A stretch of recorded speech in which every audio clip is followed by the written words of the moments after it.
Welcome to mathematics से जीवे। मैं पवन सर आप सभी का स्वागत करता हूं। तो आज हम लोग क्लास 7वीं का मैथ्स को आगे बढ़ाएंगे, जिसमें आप जानते हैं चैप्टर नंबर 4 चल रहा है और जिसका नाम है कोड तथा कोडों की जोड़ियां।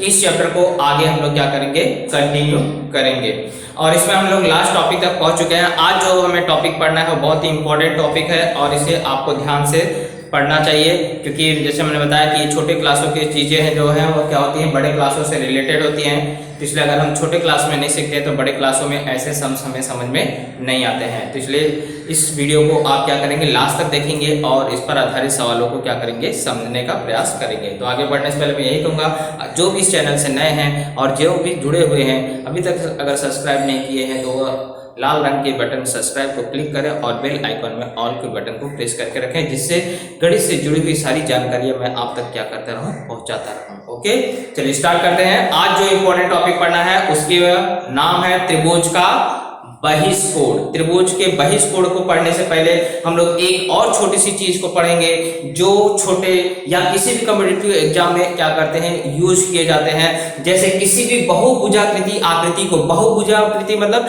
ऐसी आकृति जिसमें बहुत सारी भुजाएं हों, यानी कि 2 से अधिक भुजाएं हों, ऐसी बहुभुजाकृति आकृति का अगर अंतःकोणों का अगर आपको योगफल ज्ञात करना हो, अंतःकोण मतलब उसके अंदर जो बनने वाले कोण हैं, अगर उस कोण का आपको टोटल योगफल ज्ञात करना हो तो एक ही बहुत सरल सूत्र है और बहुत इंपॉर्टेंट फॉर्मूला है, और उस फॉर्मूले के माध्यम से आप त्रिभुज, चतुर्भुज, पंचभुज, षटभुज, सप्तभुज, अष्टभुज, नवभुज, 10 भुज, कितनी भी भुजाएं रहने दो, उसके सभी कोणों का योगफल अगर आपको ज्ञात करना हो तो इस सूत्र के माध्यम से आप क्या कर सकते हैं, आसानी से ज्ञात कर सकते हैं। और वह सूत्र है 180 गुणे n-2, जहां n मतलब होता है भुजाओं की संख्या।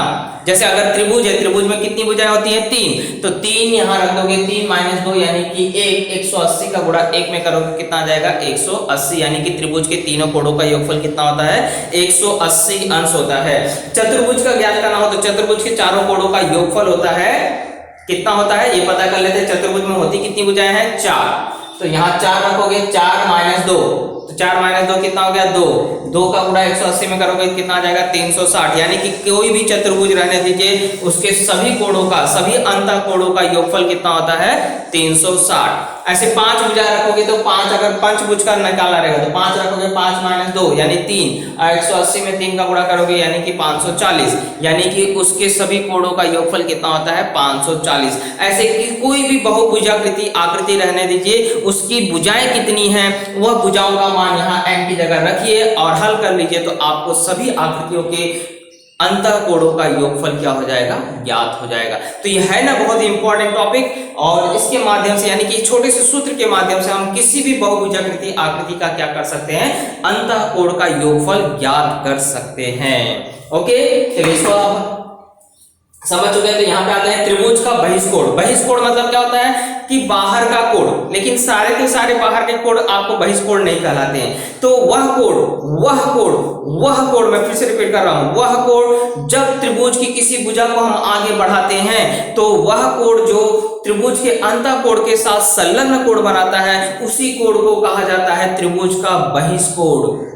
फिर से मैं बता रहा हूं कि त्रिभुज की किसी भी भुजा को जब आगे बढ़ाया जाता है, त्रिभुज के किसी भी भुजा को जब आगे बढ़ाया जाता है तो वहां पर जो बनने वाला कोण है वह त्रिभुज के संलग्न कोण के साथ क्या करता हो, अगर रेखीय युगल कोण या संलग्न कोण बनाता हो तो उस कोण को कहा जाता है बहिष्कोण। जैसे देखिए यहाँ पे मैंने त्रिभुज एबीसी था, इसकी भुजा बीसी को क्या किया, आगे बढ़ाया। आगे बढ़ाने से घटना क्या घट रही है कि ये जो कोण बन रहा है, ये कोण अंतःकोण के साथ संलग्न कोण बना रहा है, वो भी कैसा संलग्न कोण, रेखीय युगल कोण बना रहा है। तो ऐसे कोण को ही क्या कहा जाता है, त्रिभुज का बहिष्कोण, यानी कि वो त्रिभुज के बाहर रहेगा और त्रिभुज के अंतःकोण के साथ क्या करता हो, संलग्न रहेगा।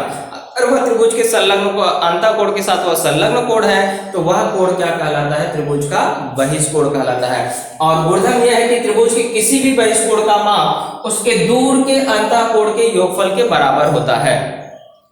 त्रिभुज के किसी भी बहिष्कोण का माप उसके दूर के अंतःकोण के योगफल के क्या होता है, बराबर होता है। अब हम लोग उसको समझ लेते हैं। जैसे ये त्रिभुज का बहिष्कोण है, अब ये बहिष्कोण, अब इसमें त्रिभुज में कितने अंतःकोण होते हैं, 1 2 3 अंतःकोण होते हैं, लेकिन एक क्या है, उसके बाजू वाला है, संलग्न है उसे, तो संलग्न कोण को छोड़ करके जो और बाकी दो अंतः कोण रहेंगे उन दोनों का योग करने पे बहिष्कोण का माप निकल जाता है। ये चीज को याद रखना है कि त्रिभुज के किसी भी बहिष्कोण का माप अगर आपको निकालना है, जैसे कोण ABACD का मान निकालना है, तो मैं इस कोण का माप निकालने के लिए इसके बाजू वाले के कोण को छोड़ करके जो दूर का अंतः कोण है उसको जोड़ दूंगा, तो यानी कि कोण 2 और 3 को अगर जो जोड़ूंगा तो उसका योगफल जो आएगा वही क्या होगा, आपको बहिष्कोण का माप होगा। क्लियर? तो इसी गुणधर्म का उपयोग करके हमें क्या करना है, प्रश्न संग्रह 21 को हल करना है। चलिए स्टार्ट करते हैं।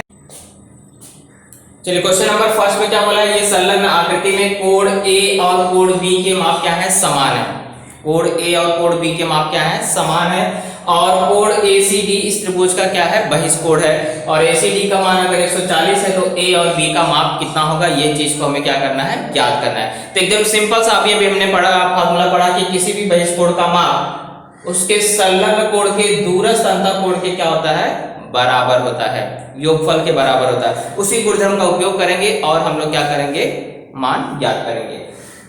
तो सबसे पहले लोग बता देंगे कि जो हमने त्रिभुज बनाया उस त्रिभुज का नाम है ABC, और ABC में कौन बहिष्कोण है, उस बहिष्कोण का नाम क्या है, ACD। तो आप बता देंगे ACD त्रिभुज ABC का क्या है, बहिष्कोण है।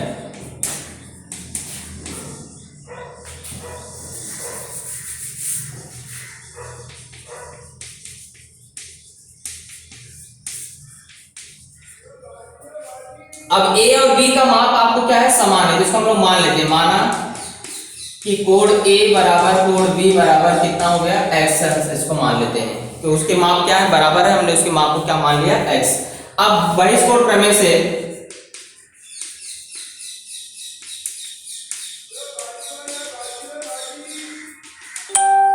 कि कोण ACD का जो माप है वो बराबर होगा उसके दूर के अंतः कोण। देखिए ये कोण है, ये दूर के अंतः कोण है। अंतः कोण 3 होते हैं, 1 2 3, 3 में से ये नजदीक है, नजदीक वाला छोड़ दीजिए, तो दूर वाला कोण कौन सा है, A और B। तो A और B को क्या करेंगे, प्लस कर देंगे।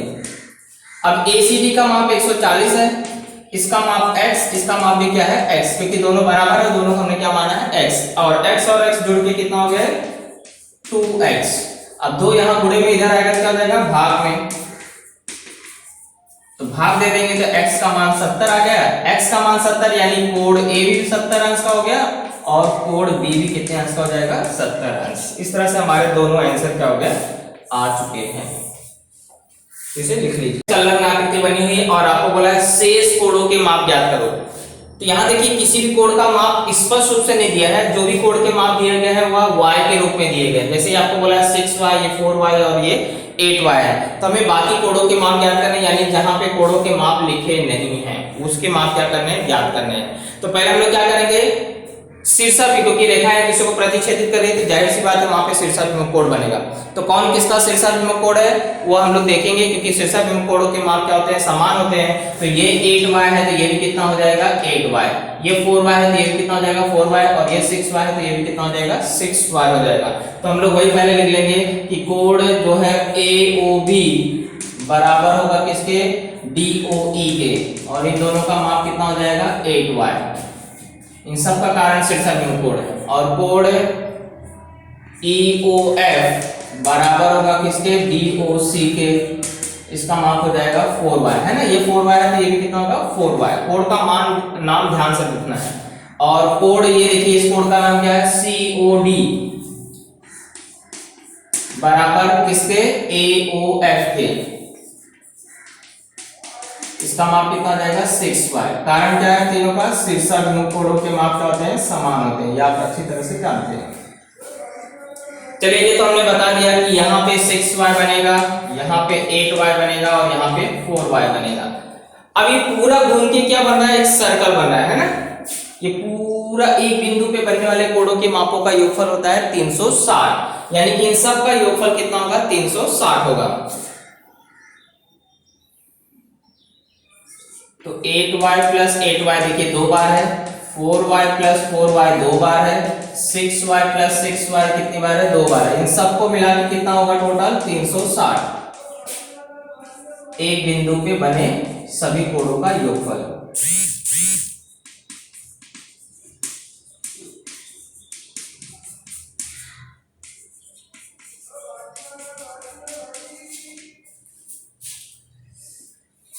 अब ये देखिए कितना हो गया टोटल, 8 8 16 16 8 16 8 24 24 और 12 24 और 12 26 24 और 12 36 सॉरी 36y बराबर 360 और y बराबर हो जाएगा 360 बटे में 36। इसको भाग देंगे तो y का मान आ गया 10। ये तो y का मान है, लेकिन हमें क्या करना है, कोड के मान ज्ञात करना होगी। जो बचे हुए कोड थे, तो बचा हुआ कोड कौन था, AOF। सबसे पहले AOF 6y है ना, AOF क्या है 6y, 6y यानी कि 6 गुणे 10 कितना हो जाएगा 60 अंश। दूसरा कोड FOE दिया था, कौन सा ज्ञात करना था, BOC। तो कोड BOC बराबर 4y है, 4y यानी कि 4 गुणे 10 कितना आ जाएगा 40। और कौन सा बचा गया था, EOD या DOE, ये कितना था 8y यानी कि 8 गुणे 10 कितना हो जाएगा 80 अंश। इस तरह से सारे कोडों के मान ज्ञात हो गए। चलिए क्वेश्चन नंबर 3 में क्या किया है कि ये आकृति बनी है ABC जो है एक समद्विबाहु त्रिभुज है। समद्विबाहु त्रिभुज है यानी कि इसकी दो भुजाएं बराबर होती हैं या दो कोण इसके बराबर होते हैं बराबर। तो कोण A बराबर बताया गया है B के, और कोण ACB जो है त्रिभुज का क्या है, बहिष्कोण है। और ये दोनों के माप लिखे गए हैं लेकिन x के फॉर्म में लिखे गए हैं, क्लियर नहीं दिया गया। तो आपको इस कोण का, इस कोण का, इस कोण का, इस कोण का यानी चारों कोणों के माप क्या है पूछे गए हैं। तो हम लोग क्या करते हैं, आसानी से इसको हल करते हैं। पहले देखिए ये दोनों कोण कैसे कोण है, रेखीय युगल कोण। हमेशा याद रखिए त्रिभुज का बहिष्कोण और उसका संलग्न कोण दोनों क्या होते हैं, हमेशा रेखीय युगल कोण होते हैं। और रेखीय युगल कोणों का योगफल कितना होता है 180 अंश। तो पहले हम लोग लिख देंगे कोण ACD त्रिभुज ABC का क्या है, बहिष्कोण है।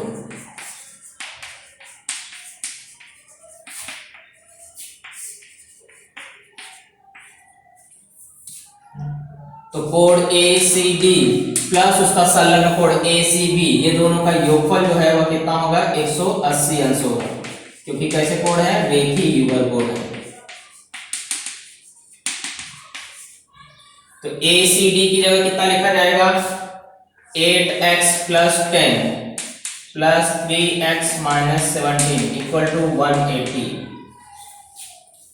अब ये दोनों उधर गए तो 8x प्लस 3x कितना हो गया 11x, भाई भाई को, और 10 और 17 क्या हो जाएंगे, घट जाएंगे क्योंकि अलग अलग चिन्ह है। तो -7 बराबर 180, -7 उधर जाएगा तो 180 प्लस 7 हो जाएगा तो 187 हो गया।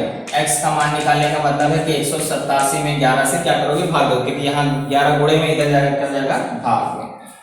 तो 11 एकम 11 बचेगा 7, 11 7 77। तो x का मान 17 है। तो हमें क्या करना है, वो मान वहां रखना है और एक एक कोण का मान निकालते जाना है। तो पहले निकालते हैं कोण ACD 8x प्लस 10 यानी कि 8 गुणे 17 धन 10 है ना, x की जगह 17 रख दिया। 17 8 कितना होता है 136, 136 10 कितना हो गया 146 अंश। इसी प्रकार से ACB यानी कि आपको हो गया 3x माइनस 17 यानी कि 3 गुणे 17 माइनस 17। तो ये हो जाएगा 17 के 51 माइनस 17 सॉरी कितना हो जाएगा 34। तो इस तरह से ACB आ गया 34 अंश और ये हो गया आपको 146 अंश। दोनों का मान निकल चुका है। अब हमें क्या करना है, A और B का भी मान निकालना है। तो A और B क्या है, बराबर है। इसके मान को क्या मान लेते हैं x। अब हमें मालूम है बहिष्कोण का माप उसके दूर के अंतःकोण के क्या होता है, योगफल के बराबर होता है। तो कोण ACD बराबर होगा कोण A प्लस कोण B। तो ACD के अभी हमने निकाला था कितना है 146 बराबर यहाँ भी x यहाँ भी x जुड़ गया, कितना आ गया 2x और 146 में 2 से भाग दे दीजिए तो x का मान आ जाएगा 73 अंश। x 73 अंश यानी कि A और B का मान कितना हो जाएगा 73 अंश हो जाएगा। फाइनल आंसर में आपको लिख लीजिएगा कि कोण A 73 अंश, B भी कितना आएगा 73 अंश होगा। इसे नोट कर लीजिए।